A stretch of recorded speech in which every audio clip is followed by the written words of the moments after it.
నమస్కారం. వైకాపా అభ్యర్థిగా పోటీ చేసిన అంబటి మురళీకృష్ణ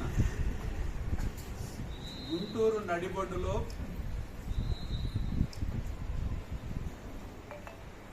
గ్రీన్ గ్రేజ్ అనే అపార్ట్మెంట్స్, హైరైజ్ అపార్ట్మెంట్స్ కడుతున్నాడు ఆయన. వందలాది మంది వినియోగదారుల యొక్క ప్రయోజనాలకి భంగం కలిగే విధంగా సరైన అనుమతులు లేకుండా గత ప్రభుత్వం తమ చెప్పు చేతల్లో ఉందని చెప్పి అడ్డగోలు నిర్మాణాలు, వాటిని వినియోగదారులకి మభ్యపెట్టి అమ్మటం అనేది గుంటూరు నడిబొడ్డులో మనం చూస్తా ఉన్నాం. ఎందుకంటే 2015లో 2 సెల్లార్లు 5 ఫ్లోర్ల కోసం మొదటిసారి ఆ బిల్డింగ్ కోసం అనుమతిస్తున్నారు. 2015లో. అలాగే 2017లో 15 ఫ్లోర్లు 2 సెల్లార్లు 1 స్ట్రీట్ కోసం పర్మిషన్ కోసం అప్లై చేయడం జరిగింది, రివైజన్ ప్లాన్ కోసం. ఇవాళ 2024 ఈ రోజు వరకు కూడా ఆ రివైజ్డ్ ప్లాన్ కి అనుమతి లేదు. ఈ రోజు వరకు కూడా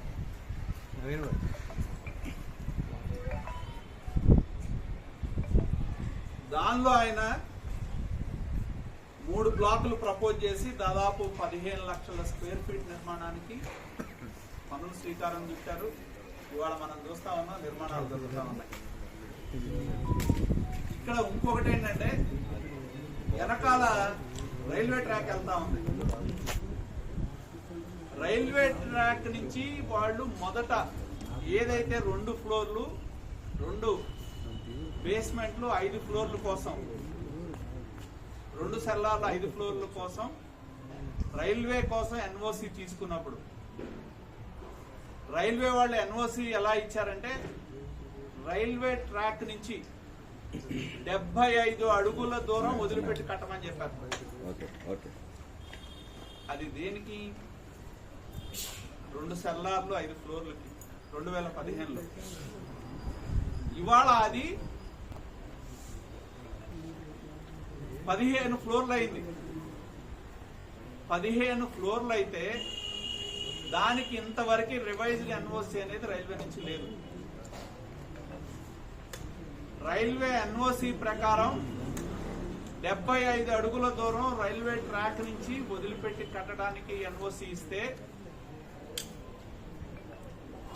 ఆయన కార్పొరేషన్ లో కేవలం 39 అడుగులు సెట్ బ్యాక్ మాత్రమే వదిలిపెట్టినట్టు మాకున్న సమాచారం.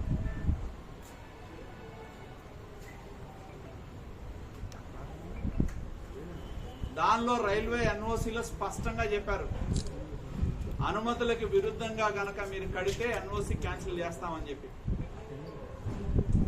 అదే విధంగా కార్పొరేషన్ అధికారులు, గత 5 సంవత్సరాలు వైకాపా ప్రభుత్వం ఉంది, కార్పొరేషన్ అధికారులు అందరూ కూడా ఆయనకి అడుగులు వచ్చారనేది స్పష్టమవుతా ఉంది.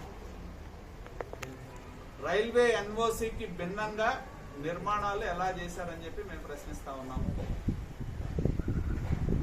రెండోది,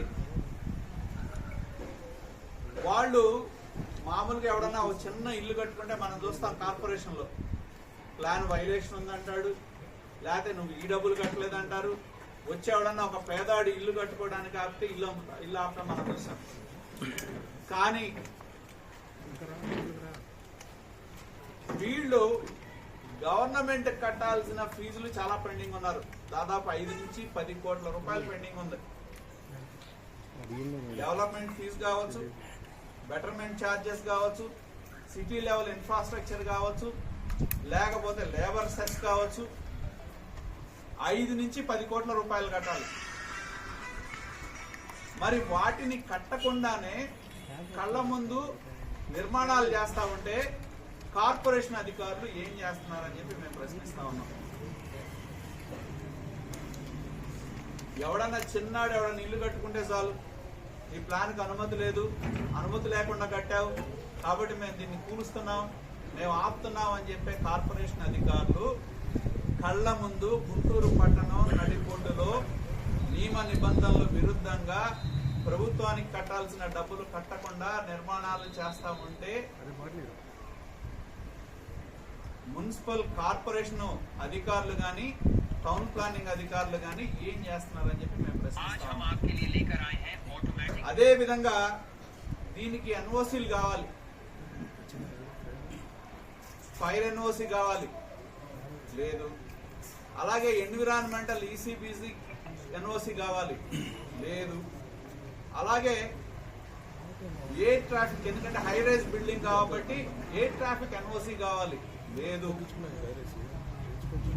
ఇన్ని అనుమతులు నియమ నిబంధనల ప్రకారం ఉండాల్సిన అనుమతులు లేకపోయినా ఏ విధంగా నిర్మాణాలు చేస్తున్నారో చెప్పాల్సిన అవసరం ఉంది.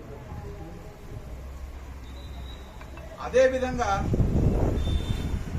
దానికి వాళ్ళు దీని ప్రకారం ఇన్సూరెన్స్ పాలసీ ఉండాలి, ఇన్సూరెన్స్ పాలసీ లేదు.